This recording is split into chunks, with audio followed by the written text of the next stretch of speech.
சென்னை கண்ணகி நகரில் மழை நீரில் அறுந்து கிடந்த மின்கம்பியை மிதித்ததில் பெண் தூய்மை பணியாளர் உயிரிழந்தார். கண்ணகி நகரை சேர்ந்த வரலட்சுமி என்பவர் மாநகராட்சியில் தூய்மை பணியாளராக பணியாற்றி வந்தார்.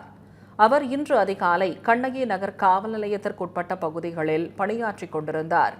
அப்போது கனமழை காரணமாக அங்குள்ள மின்கம்பி தேங்கியிருந்த மழை நீரில் அறுந்து விழுந்தது. இதனை அறியாத வரலட்சுமி மழை நீரில் இறங்கியுள்ளார்.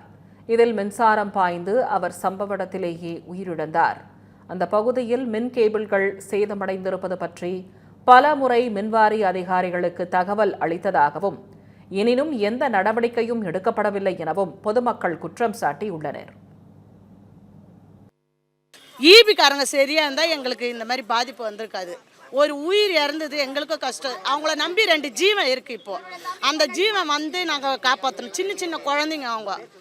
ஈபி வந்து கண்ணகி நகருக்கு கொஞ்சம் சரியாக பண்ண சொல்லி நாங்கள் கேட்குறோம். வேறு எதுவும் கேட்கல. நீங்கள் இப்போ ஒரு உயிர் போனது நிறைய உயிர் போனால் எங்களுக்கு எவ்வளோ கஷ்டம். இதே குழந்தைங்க போயிருந்தா என்ன கஷ்டம் இல்லை. பெரிய ஜீவன்றதால பரவாயில்ல. அதே ரோட்டில் குழந்தைங்க எவ்வளோ போகுது, எவ்வளோ வருது. சின்ன சின்ன குழந்தைங்க இருக்குது. ஈபி தான் பொறுப்பு இருக்கணும். ஏன்னா ஈபிக்காரங்க தான் சரியாக கவனிக்காதனால இப்போ உயிரிழப்பு. அவளுக்கு 2 பசங்க இருக்குது.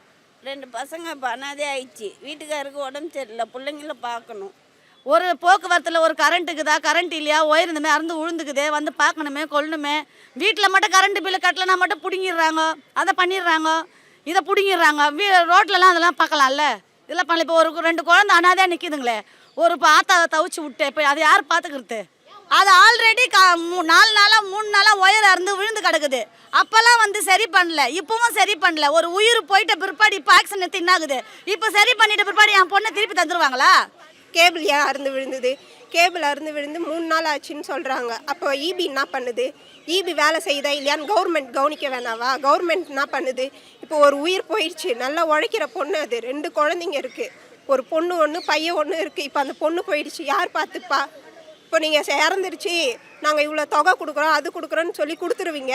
நாங்கள் அந்த 2 பிள்ளைங்களை வளர்த்து அதுங்க கல்யாணம் ஆகி போகிற வரைக்கும் அந்த தொகையை வச்சு நாங்கள் பார்க்க முடியுமா? இல்லை அந்த பொண்ணு தான் வந்துருமா? எங்களுக்கு பணம் தேவை கிடையாது.